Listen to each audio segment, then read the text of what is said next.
Y vamos a empezar por unos tipos que realmente son totalmente revolucionarios lo que hacen. Sí. Ya estuvieron en el famoso en el programa.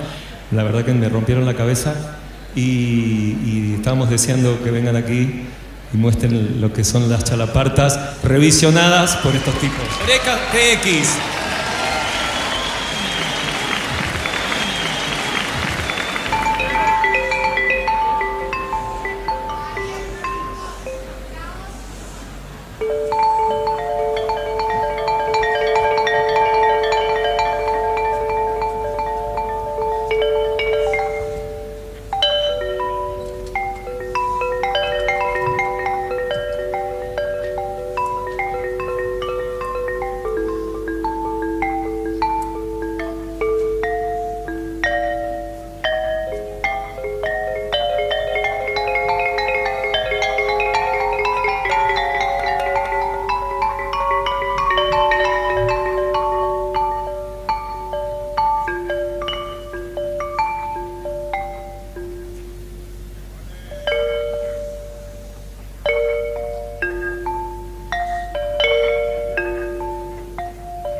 Pasado ya por varias etapas de la civilización, hemos tocado la piedra, la electrónica,